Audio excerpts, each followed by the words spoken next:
Today on Upstream, we're releasing a conversation I had last year with Lyn Alden, an investment strategist known for her unique blend of engineering, tech, and finance expertise.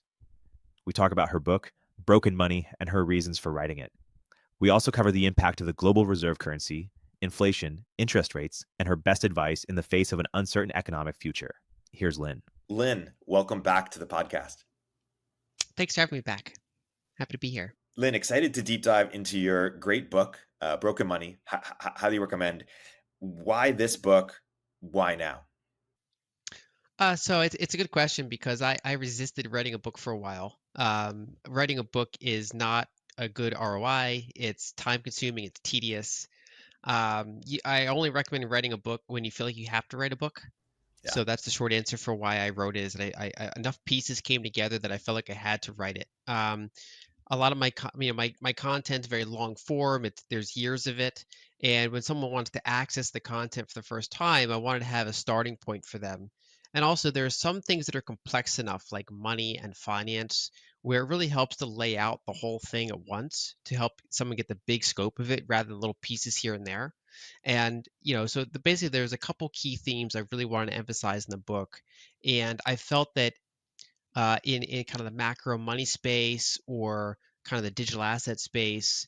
Um, there's a lot of kind of a range of books out there. There's a lot of really good short ones. I wanted like a really comprehensive one, including one that has a little bit more of an academic angle to it, so that it kind of can kind of confront some of the academic discussions around what is money a little bit more directly.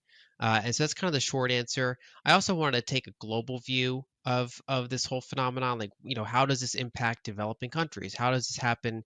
There's not, in my opinion, enough emphasis on kind of the structure of how things work at the global level. Everything's kind of focused on one country, especially the United States, or other countries. They'll be focused on the local region. But it's like when you actually take a step back and look at the 160 different currencies out there and all the little kind of capital controls around them and how they tie into each other and what it means for like Africa to have 40 currencies and Latin America to have 30 currencies and all the frictions that provides. There's just like there's very little literature on what's going on in at that level. So I felt that it was the book that I had to write. It was distracting not to write it, and the reception's been very good. And it's a lot of work, but it's the most rewarding thing I did last year. Yeah, you've dropped some breadcrumbs for us to deep dive in this interview. Let's start with the academic arguments. What do you think you've contributed to the conversation, or where do you think you differ from some of the sort of academics or mainstream conversation that were happening about in academia about sort of academic understanding of what is money? So a couple angles. One is there's big discussions with different economic schools of thought around commodity money versus credit money. And so I wanted to kind of back up into the literature and kind of synthesize those two arguments and see what they have in common. Basically, you'll see people in the Austrian School of Economics versus the more Keynesian or Chartist School of Economics discussing, what is money. And what I generally viewed is that it's not just commodity money or just credit money. It's really that all these different things are ledger money. And the only person I really saw kind of make that argument in depth was Ventus Casares years ago, mainly just in short talks, not in long-term literature form, and not to the kind of comprehensive extent that I think that subject deserved. So that was one, is basically to kind of look at what all these different monetary systems have in common. And kind of the main way to synthesize that is to say that, when you're trying to do a trade, if you're trying to avoid the frictions of barter, there are two main ways to do it. One is you can defer the transaction through time, right? So instead of trying to find things that I have a surplus in, that you have a deficiency in, while you have a surplus in something else that I have a deficiency in, instead, if just one of us has something that the other one needs, you can defer that over time. So, one person can do a favor either informally or formally that then they're owed back later. And so that's that time element. Or you find a unit that's so desirable that it can serve as one side of every transaction. And so you make transactions easier that way. Basically, everyone kind of starts naturally gravitating towards storing their surpluses in some sort of scarce, divisible, portable unit that has better monetary attributes than any other commodity or any other good in the region. And so those are kind of the two main methods. And a lot of times you see siloed arguments about which one is actually money. And so what I try to do is kind of look at both of them and see what they have in common, which is basically, people are always trying to figure out how do we make trade easier, and how do we agree on what is the ledger, like what is savings and what is payments, and those are the two methods. The other thing I really wanted to focus on was the role of technology for shaping not only what money is, but how we interact with it. So a lot of monetary history books, you'll see a big focus on political decisions that happened. Such and such president did this, or this geopolitical thing happened, and these two nations decided to do this, and that affected this other nation this other way. And that's all important, but a thing I emphasize is that politics is like temporary and local. So political decisions affect the timing of things. They can be reversed. They can become irrelevant in the long run. Whereas a technological solution is global and permanent.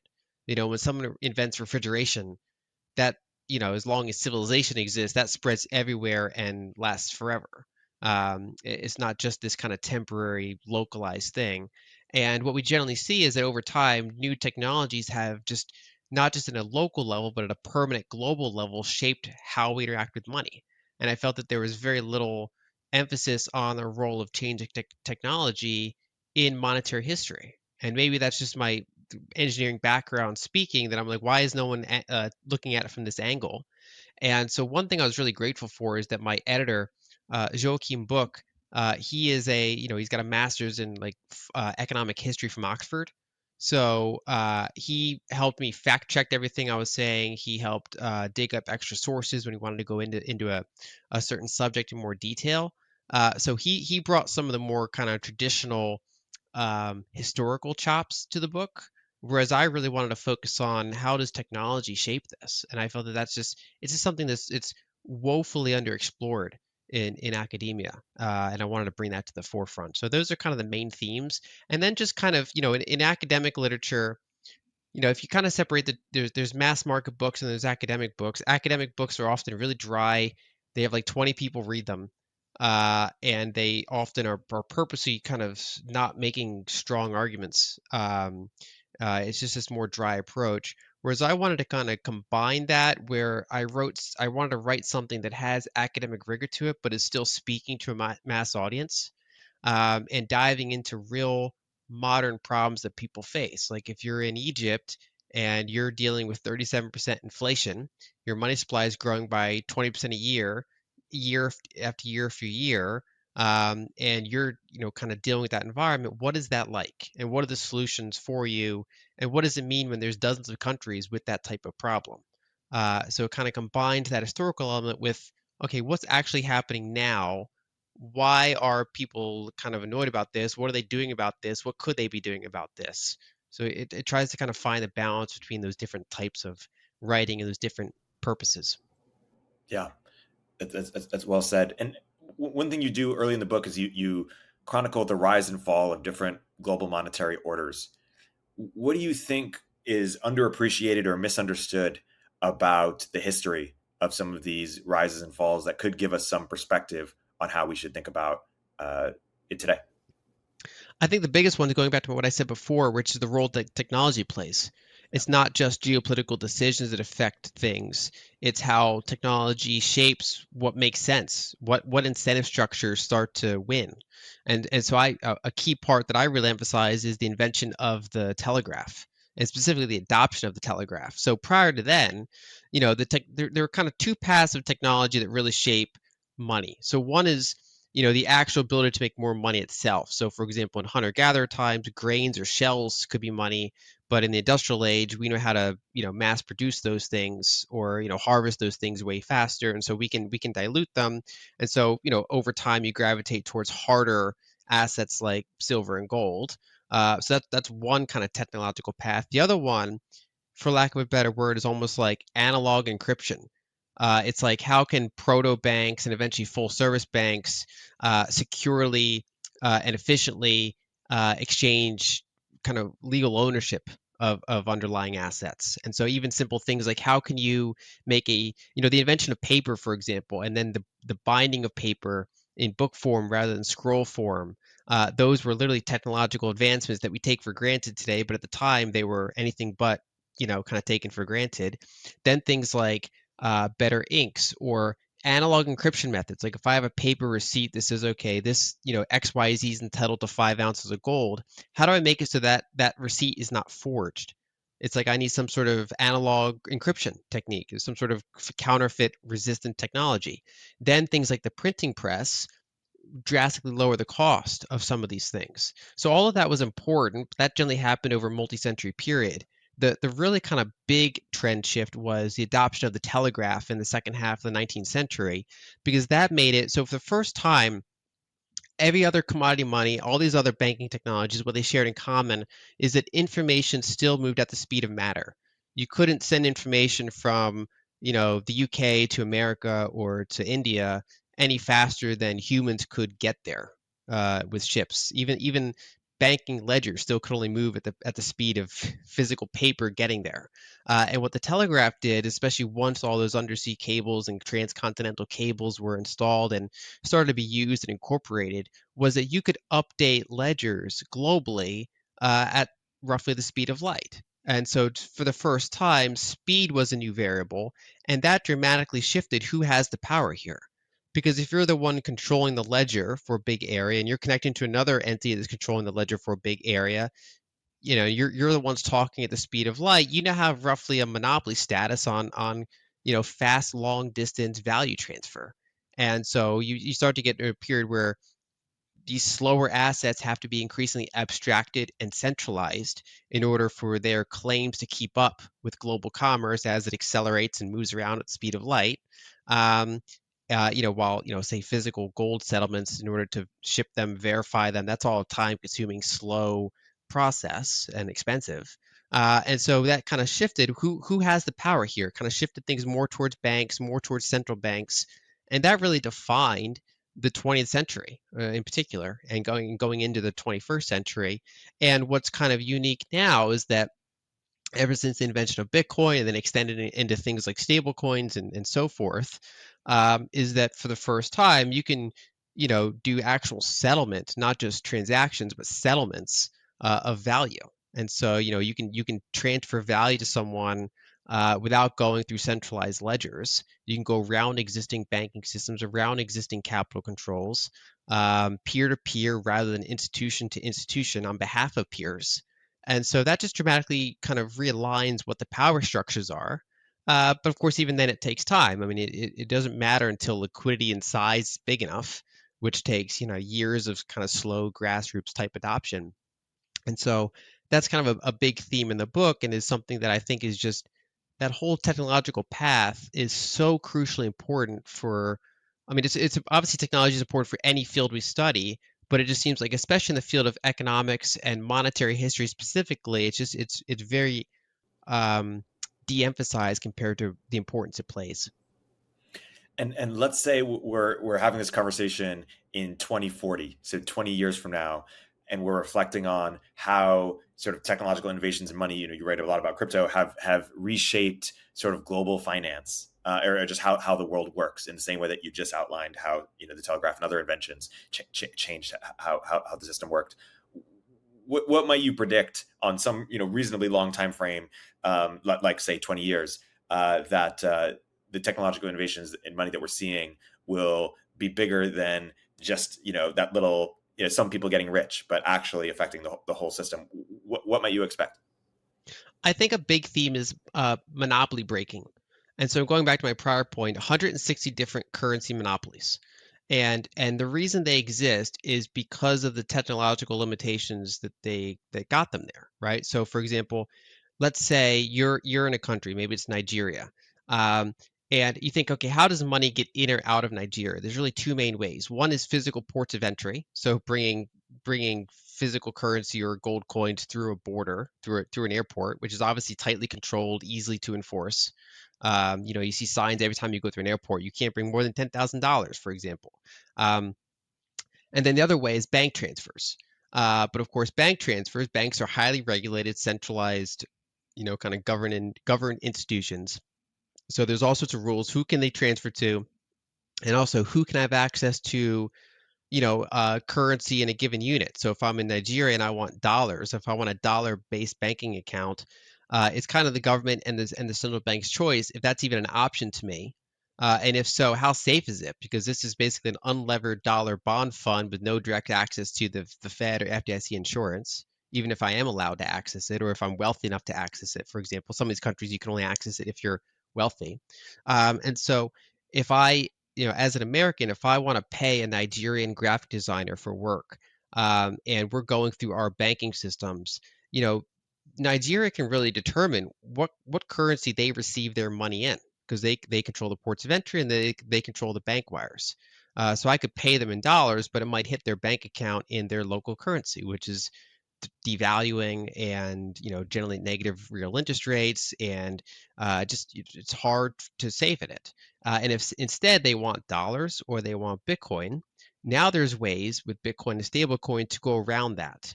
She can hold up a QR code on a call just like this, and I can pay her around the banking system.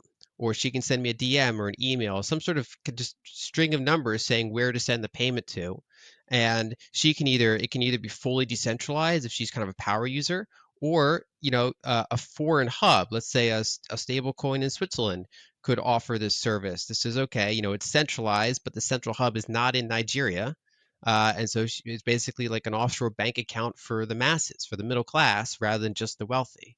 So depending on what level of decentralization or scarcity you're looking for, there's multiple options here. But the point is, there's competition between monies at a global level.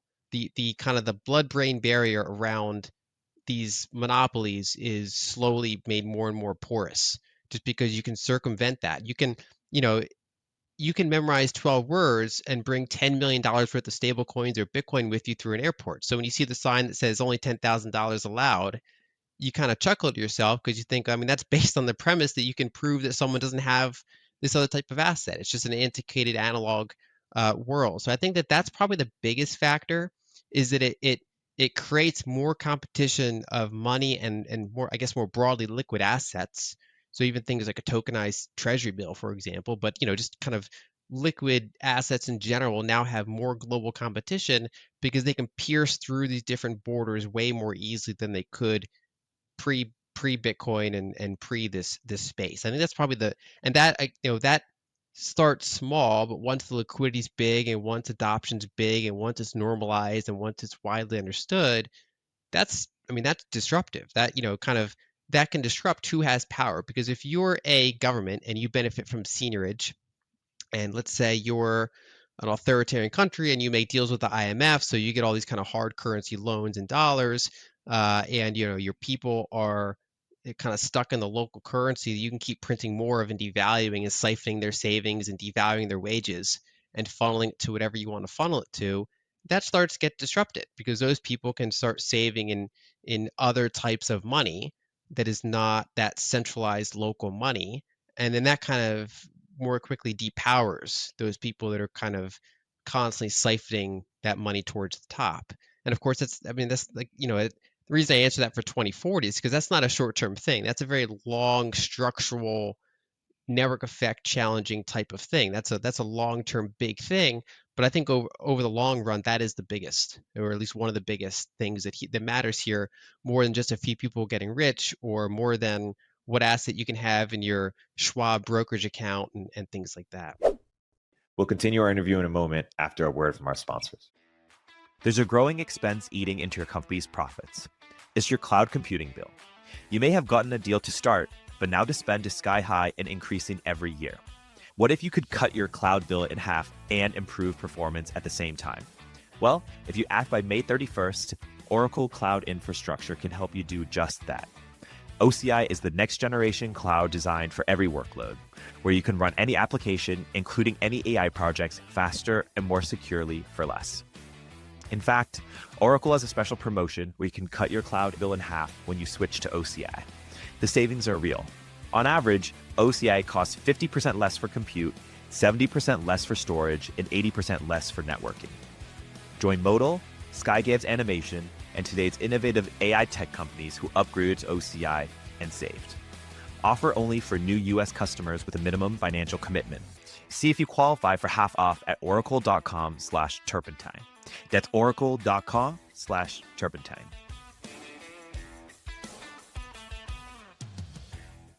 in continuing to introduce some of your bigger ideas, and a nice segue from the idea of monopoly. One of the things you've written about is how the global reserve currency status that America has creates some imbalances with other countries. It's negatively affected our manufacturing, basically accelerated globalization, right? And that has had effects on jobs on this country. But you recently also wrote about sort of the impacts of reshoring, which I'll hear you unpack as well. But then it also creates these effects for other countries too, in terms of sort of the trade balance. It's never equal, and that can't sustain indefinitely. Can you unpack that for the audience that is unfamiliar, and then also share what will change that, or what could change that? Sure. So, going back to my prior point, there's 160 different currencies. They can enforce local monopolies, but on the international scale, they've always had competition, right? Yes. So, why do I decide to hold dollars if I'm in country XYZ rather than hold, kind of yen, for example? It's partially because of that global competition, that network effect. So, back in the day, that common unit was gold. That was kind of the underlying. Um, and as speed became more and more of a variable, we started to abstract that. So, for example, the British currency was, it was a layer two on top of gold, but it was basically this faster clearing, centralized clearinghouse type of thing that entities could, whether large banks or central banks or other kind of large entities, could all kind of go through this efficient clearinghouse to store value, transfer value. And of course, after World War II, that shifted increasingly over to the United States. And you know, what's different about this era is that the dollar is free floating. All currencies are. They're not tied to gold anymore, even though central banks still use gold as kind of long-term collateral. But basically, these currencies are free floating. And whenever there is a money that is the network effect dominant money good. So it's the one that most people want to hold. It's the one with the most liquidity. It's the one where the most people are storing their savings in it. They give a monetary premium to it, meaning that they're putting more emphasis on that than just its utility value. So in a world where there's a bunch of commodity monies and people realize that gold is the hardest one to debase, so they store their money in gold, that overall kind of gold market cap increases quite a bit because it's not just the utility value of gold, it's the whole monetary savings as well. And on the global fiat currency stage, a typical currency like, Egypt's currency, there's not really any external forces saving a lot of value in Egyptian currency. So Egyptian currency is kind of trading at its like equilibrium value. It's like utility value.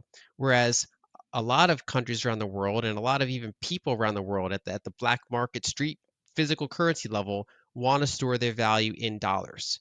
And so that they give a monetary premium $2 above their utility value. And so a lot of currencies trade, real interest rates. That's a big factor that kind of makes more entities want to hold it or less hold it. Another big factor is how good the economy is doing and what's the current account surplus or trade surplus look like. If they're producing more than they're consuming, that's generally good for a currency. These are all things that affect like a utility value of a currency. What makes the reserve currency, in this case the dollar, different is that regardless of what real interest rates are doing, for the most part, regardless of what the trade balance is doing, simply because it's the network effect dominant good. It's what debt's priced in. It's what international contracts are made in. It's the largest, most liquid capital market. So many people are holding that currency or that currency's derivatives. And what that's doing is that even as a trade deficit develops, it doesn't really get corrected in a way that many other currencies would. And so, the whole world demands dollars. And so the question is, how do those dollars get out to the world? If all these countries are holding dollar surpluses, if they're all denominating their contracts in dollars, or at least a lot of them are, how do those dollars get out there? And the answer is structural trade deficits. They hold dollars so much that they increase the value of them. And then the United States finds itself saying, okay, well, it's very expensive to make things here, especially low margin manufactured goods. It's very expensive to make things here. Our labor is expensive. Our whole supply chains become expensive. So we have increased import power because we're the currency with the extra monetary premium on top of it. But our export competitiveness is weaker. And so we kind of build structurally these trade deficits. And so, we have constantly just dollars flowing out to China, flowing out to Switzerland, flowing out to Germany, flowing out to Singapore, flowing out to Japan. Kind of shifts over time based on if it's industrialization or is it as other types of goods, or is it software, or is it commodities? Basically, it's like dollars flowing out there, and that feels good for a while, and it feels good for those of us that are not really impacted by it. So if we work in government, if we work in healthcare, if we work in technology, kind of high margin coastal industries, we're not really facing the impact of it, and we're getting the benefit. So we can go anywhere in the world. Our dollars are accepted. We have a lot of import power. But if you work in manufacturing or even adjacent to manufacturing, like you worked at a restaurant that served a manufacturing hub, for example, or a steel making town, those areas have generally been kind of deindustrialized in a way, because we're running these structural trade deficits in part because how the currency system is structured. Um, and so that's kind of the imbalance that builds up for decades. So when we look around the United States in particular, we see a lot of political polarization. A lot of it indirectly is because of that. There's more and more wealth concentration. There's more and more kind of segmentation between industries, and kind of segmentation between kind of coastal centers and kind of the middle of the country. And a lot of that comes down to these multi-decade imbalances that have been building in large part because of the reserve currency status and that the structural trade deficits that it contributes to. And it's two follow-up questions to that. How much longer can this last? Or I think you predicted something where the dollar will decrease as a percentage of kind of global trade, somewhat significantly. And the other thing is you wrote recently about sort of the U.S. efforts to reshore and build back some of that capabilities. Why don't you unpack your thoughts there as well? So I think the main thing to watch, I think, is the net international investment position, because that's kind of the long-term accumulation of the effect of this. So basically, if a country runs structural trade deficits with the rest of the world, there's a couple things that happen. If it's old school and it's based on gold, basically what you're going to get is an outflow of gold from that country towards the surplus country. But of course, we don't rely on gold anymore. So what happens is our currency leaves the country, and then those foreign entities can reinvest that into our assets. So, for example, if we run a very big trade deficit with China, they can buy treasuries, for example. That was a classic use case. Increasingly, they've been deciding to buy equities or real estate or private equity and things like that instead. And so basically what we're doing is we're selling part of our appreciating capital stock, our ownership in businesses, our ownership in real estate, our income producing long-lived assets. We're selling ownership of that in exchange for current depreciating goods. And so the amount of American assets that the foreign sector owns relative to the amount of foreign assets that American owns is now very lopsided. So back in the 70s, for example, the United States as a whole, whether it's government entities or whether it's, mostly it's private Americans, we owned more foreign assets than foreigners owned American assets. But because of accumulated trade deficits, now it's the opposite. Now the rest of the world owns way more American assets than we own foreign assets, to the tune of something like negative 70% of GDP, which is one of the most, it's the most negative out of any large country, and it's the most negative in absolute terms, one of the most negative in percent terms. And that's the thing that starts to become just eventually structurally impossible to keep going. It's hard to say exactly where that stopping point is, but it's not like negative 300% of GDP. It's like maybe negative 100% of GDP is where you start to kind of run into that there's just not enough fuel to keep that engine going. And we already started to see shifts ever since the global financial crisis. So for decades, foreign central banks were holding less and less gold and more treasuries. That started to reverse. So ever since 2009, they've been increasing their gold tonnage, and ever since about 2013 or so, their foreign central bank exposure to treasuries has kind of flatlined. So they're not like rapidly selling their treasuries, but they're not really accumulating them at the rate they used to. And so overall, it's just this gradual shift.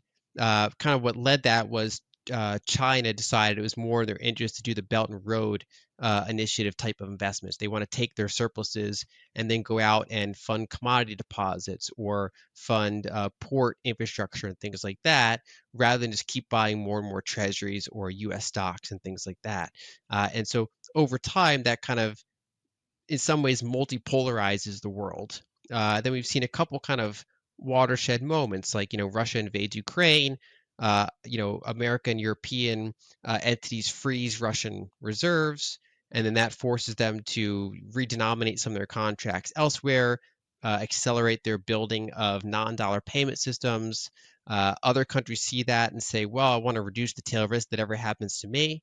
And so they start making bilateral trade agreements. And this is, again, it's a very large network effect, but it's one of those things that quarter after quarter, year after year, it's starting to take shape. And we're seeing in general the percentage of dollar-based assets in foreign reserves is very slowly kind of diminishing. The peak was around the year 2000.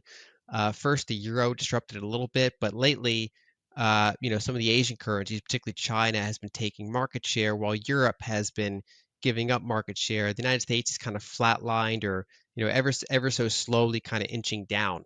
So I think that partially technology and partially geopolitical incentives and partially imbalances, you're just getting a kind of a gradual acceleration of all these kind of non-dollar payment systems, or the desire to hold alternative assets that are less kind of heavily invested in the U.S.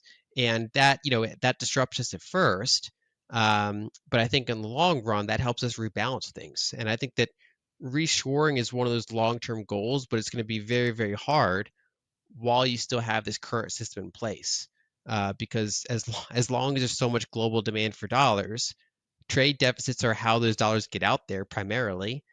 And if you're running a structural trade deficit, then pretty much by definition, you're not reshoring as much as you'd probably like to. And if anything, what's reduced our trade deficit to some extent is our oil production. So we're less reliant on imports than we used to be, but our ability to physically make machinery and industrial type of things is still kind of heavily impaired. We've seen, for example, Taiwan Semiconductor wanted to, they're in the process of building U.S. facilities, which is a good thing. But then they found, okay, we have a shortage of labor, like the right kind of skilled labor that is required to make these, various advanced equipment.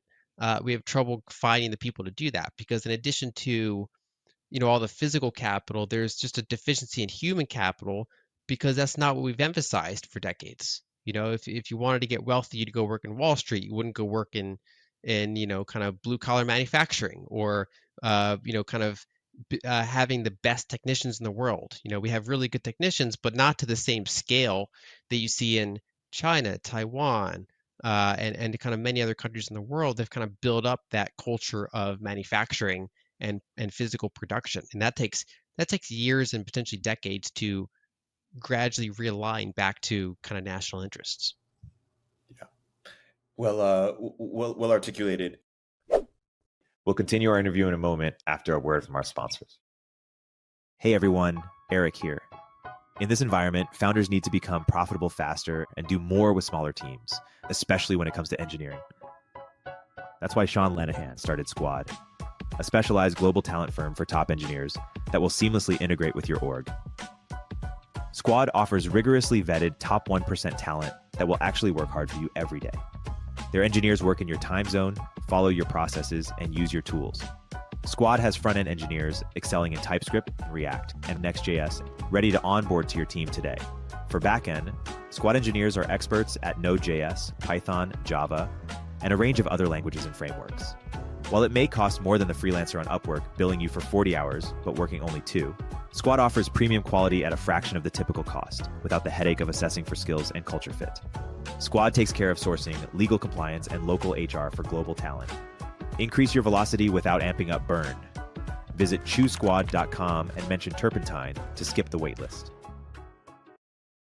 One of the other big ideas I took from you and your writings is this idea that I believe something like 51 out of 52 times when a country has had a debt to GDP ratio as high as the US, or over certain, maybe 130% or something like that, they've had to inflate away had persistent inflations in order to inflate away their debt. And as a result, you predict that, or predicted, and I still predict that the U.S. will run higher inflation than perhaps expected for this decade. We've seen interest rates come down recently, or sorry, expectations of interest rates come down, which has led to a bit of a boom in tech and otherwise. It was a good year last year. I'm curious how you sort of think about that in context of your prediction, and then let's also get into just what is the your thoughts on interest rates going forward, and how do interest rates intersect with inflation. You have a great post on that, because a lot of people listening to this are venture capitalists or people in technology, and interest rates we've discovered the last few years highly impact our business. Yeah, it's a good question. So we've had over 4 decades of structurally declining interest rates until they are, they hit zero, they hit negative in some cases. And when you have ever rising debt to GDP, there was a lot of alarmism about that back in the 80s and 90s. But what they didn't anticipate is you would have decades of declining interest rates. If you double your debt, but you have your interest rate, then your interest payments remain the same, especially relative to your growing income. And so, that's been a kind of a balanced force for a while. The problem is when debt as a percentage of GDP is still rising, but interest rates hit zero, bounce off zero, and start going even just sideways in kind of this more moderate band, then those fiscal deficits start to kind of get out of control. In addition, there is a valuation bubble in some of those spaces. So back in 2019, I wrote about the bond bubble, kind of emphasize it again in 2020 and 2021 as kind of the early stage of this kind of fiscal injection started to play out. And the issue there is, so when bond yields get super cheap, it basically means that bond prices are very overvalued. Um, Bond proxies, like for example utility stocks or defensive consumer staple stocks, they get very expensive. And then the other area that's really impacted is VC, or broadly any sort of unprofitable tech, including publicly traded ones, because they've been in an environment where interest rates are so low, so the opportunity cost for usage of capital is low. And so people are very willing to monetize equities. They're saying, well, I'm getting zero return on my cash anyway. I might as well hold this long duration tech play, even if it's got no clear sight to profitability anytime in the near term, because my opportunity cost is zero and getting devalued. So they bid very high valuations, and what that does is that these companies can then issue a ton of equity to kind of cover their losses and keep operating their business. They can underprice their goods and services, and therefore emphasize growth at all costs. And the problem is that if it returns to that there's a cost of capital, that if you can earn 3, 4, 5% by holding fairly safe money or money-like assets, the valuations you pay for these companies is lower, which impairs their ability to cover costs by just more and more equity issuance, which then means they have to try to raise prices and get a little bit more towards equilibrium, which then slows down their growth a little bit, which then has a feedback loop of making the equity valuation even lower, until it kind of right sizes to the point where it actually finds out, okay, what is the actual total addressable market of this company if the prices are not artificially low because of the expectation of just endless equity issuance. And so basically, it's just that the magnitudes all get tweaked back in that kind of bond bubble that existed, and it's painful to go through a period to say, okay, how can we separate the wheat from the chaff here? So what kind of companies only existed because interest rates were zero, versus which ones are still very valuable, but that might just have to be right sized a little bit in terms of valuation or growth expectations, because they have to align a little bit more towards profitability and a little bit less towards just ever constant equity dilution because of exceptionally high equity valuations. So that's kind of the one of the more disrupted areas, and it just changes the magnitudes of a lot of these things. And it's important, I think, going forward that I think we're probably in a more sideways choppy band for interest rates. There probably is a cost of capital going forward, and that makes it so that when you model out what you can pay for an idea, it just changed the equation to some extent and adds a little bit more conservatism back into that, because it's not an environment where there's zero opportunity cost anymore. Say more about the our ability to curb inflation using interest rates. Either what have we learned, or what you expect, and if you had to make certain predictions around inflation numbers or interest rate numbers going forward, what are your best estimates or even frameworks for doing so? Yeah, it's a good question. So when central banks raise interest rates to try to reduce inflation, there's two main mechanisms that they're targeting. One is they want more foreign capital to hold that currency. That matters more for non-reserve currency. So, for example, if Turkey's experiencing massive inflation, but their interest rates are very low, everybody wants to get out of the lira. No foreign entities want to hold the lira because real interest rates are negative. And so one of the ways to fix that is increase interest rates so that more people want to hold it and fewer people want to flee it. And then that can help stabilize it. So that's number one. Number two is that in most decades, most money creation comes from bank lending. So as banks lend, they create net deposits in the system, particularly if they're lending at a faster rate than debts are being paid back. The overall kind of the broad money supply is increasing because of that lending.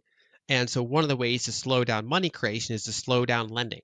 And having higher interest rates, changes the borrowing calculus and ability for borrowers to kind of take out money and service debt. So they're more judicious with how much debt they take, and lenders are more judicious with who they're willing to lend to and how much, and compared to what asset values and things like that. So that slows down money creation there. A big challenge, and what makes this period different than the 70s, is so back in the 70s, public debt was very low, and most of the money supply growth was coming from that bank lending. And so by raising interest rates sharply, it reduced bank lending considerably, even though it had other effects like increasing the deficit, for example.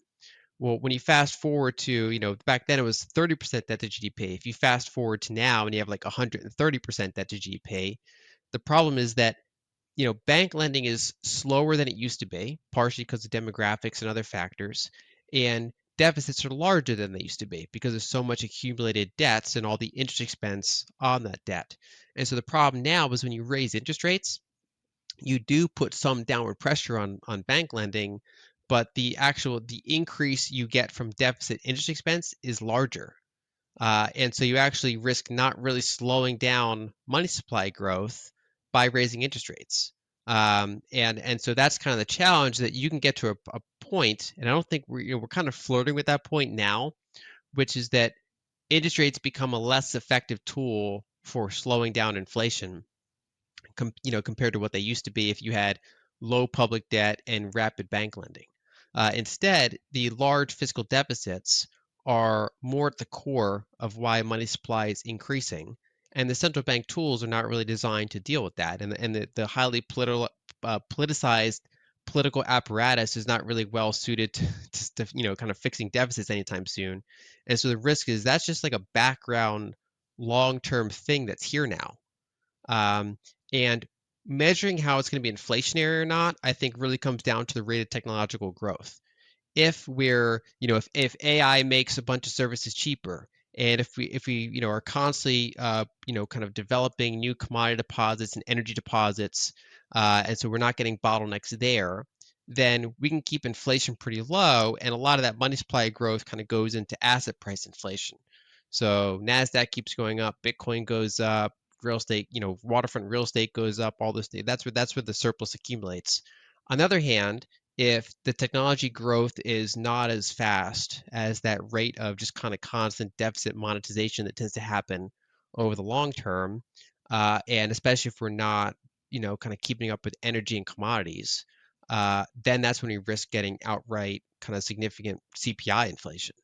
And so those are kind of the two paths going forward, which is one, interest rates are not really the anti-inflation tool they used to be.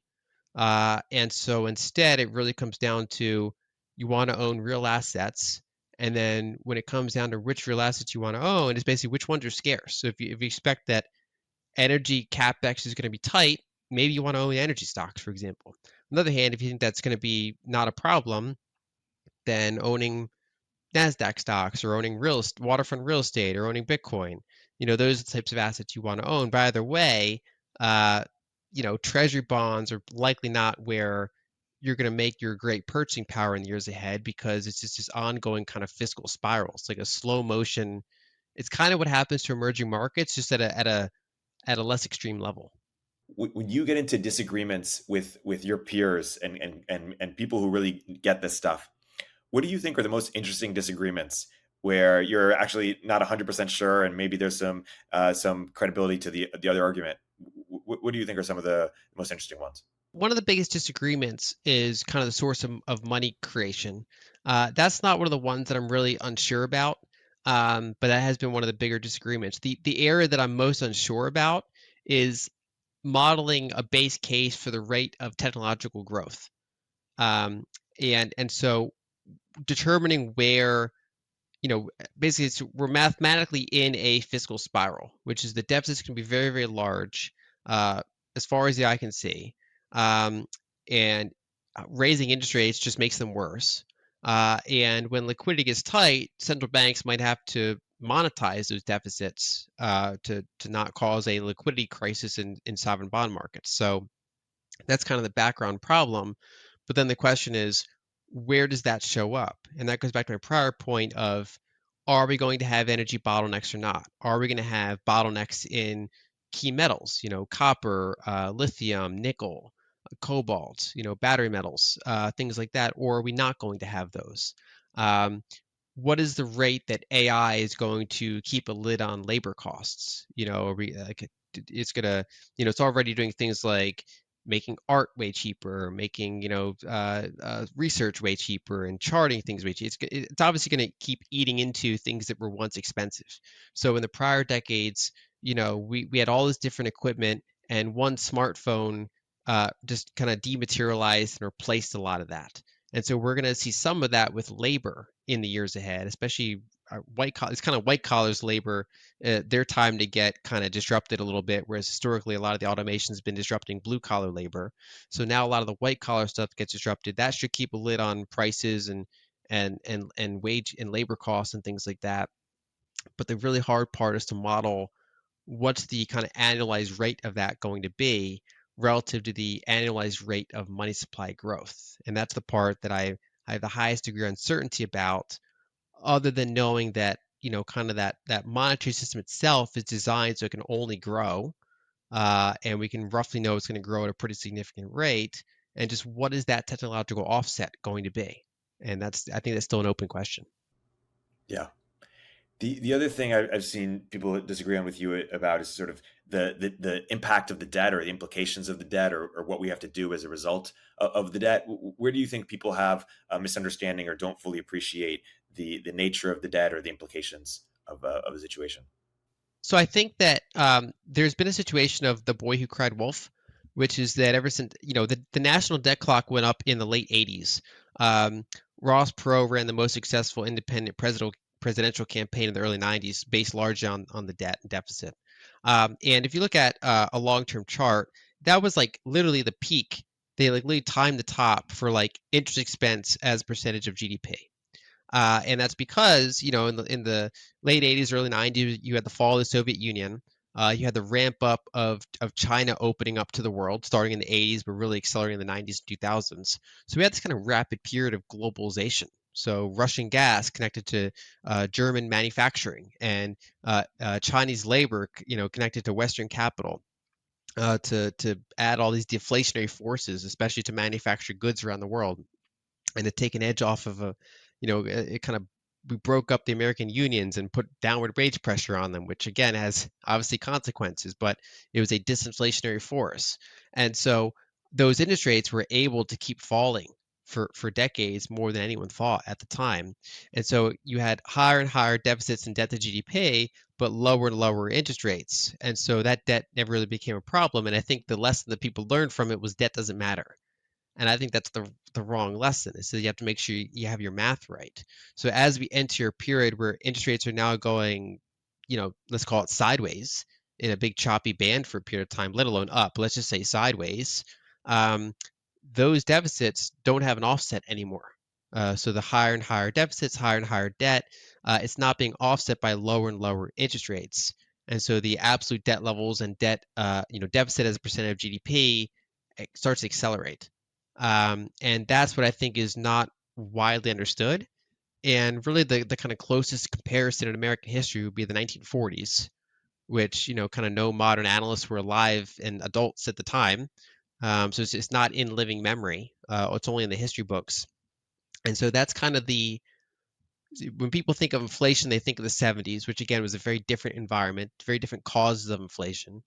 Um, and so I think that's the idea that debt doesn't matter is one of the things they get pushed back on, which is that, it's not that we're at risk of nominal default because we can always print the money. It's basically what are the consequences when interest rates lose their effectiveness as a tool for fighting inflation, or when there's clearly a fiscal problem with no end in sight and no congressional appetite or ability to address it.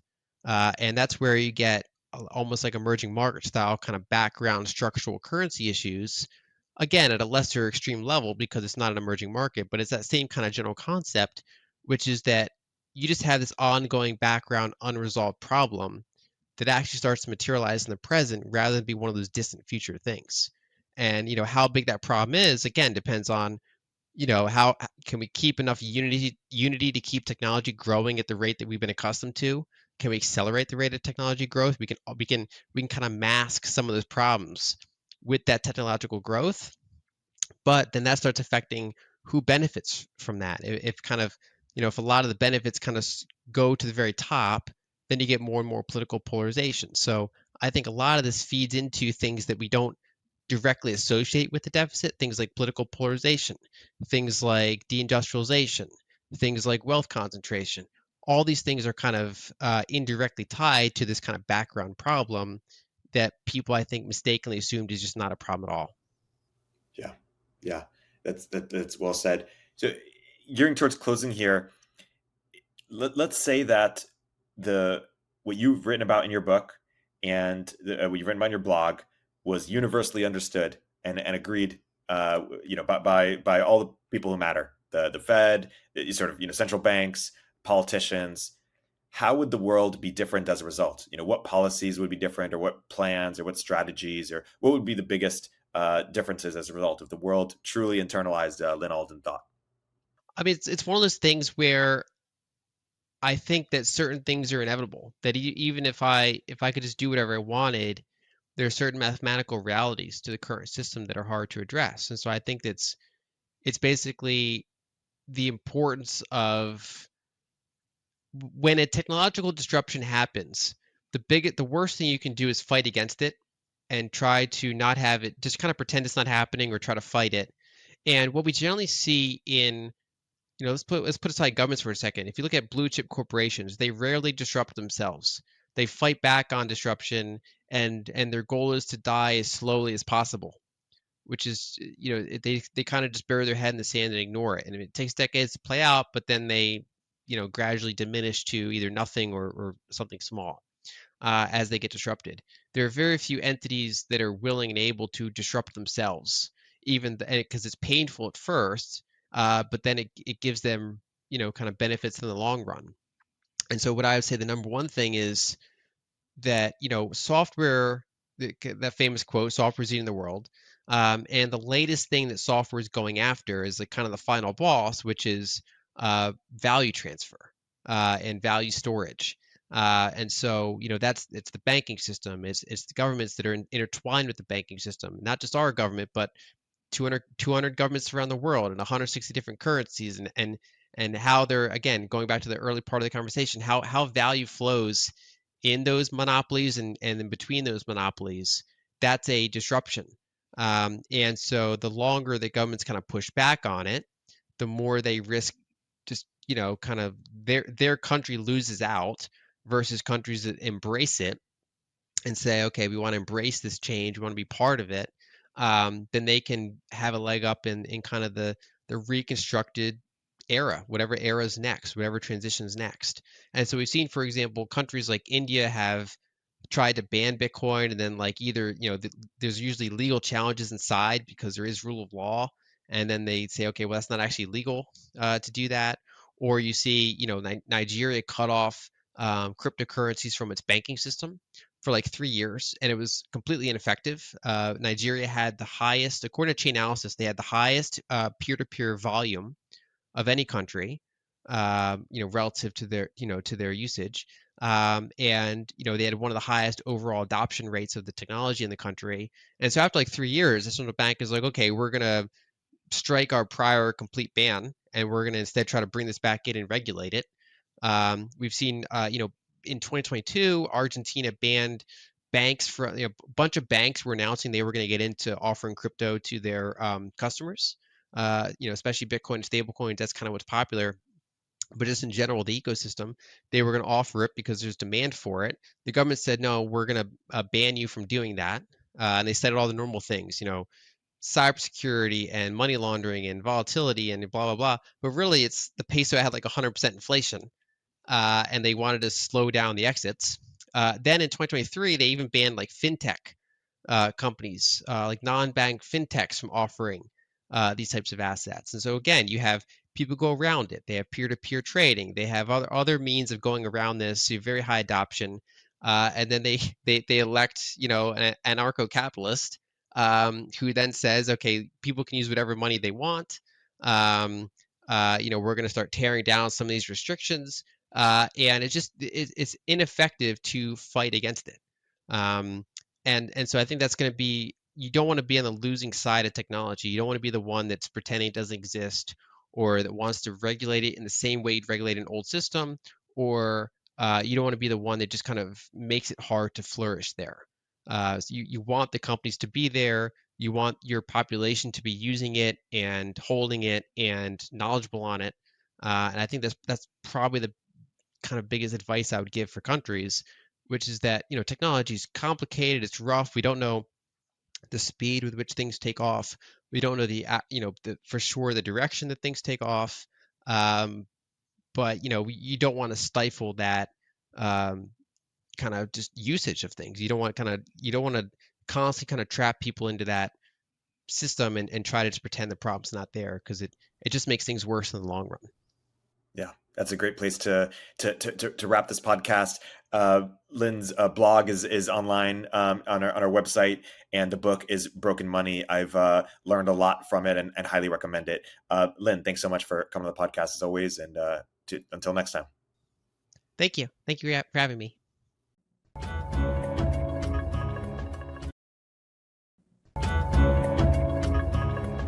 Upstream with Erik Torenberg is a show from Turpentine, the podcast network behind Moment of Zen and Cognitive Revolution. If you like the episode, please leave a review in the Apple Store.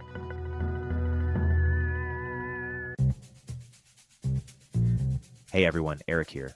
At Turpentine, we're building the first media outlet for tech people by tech people. We're the network behind the show you're listening to right now.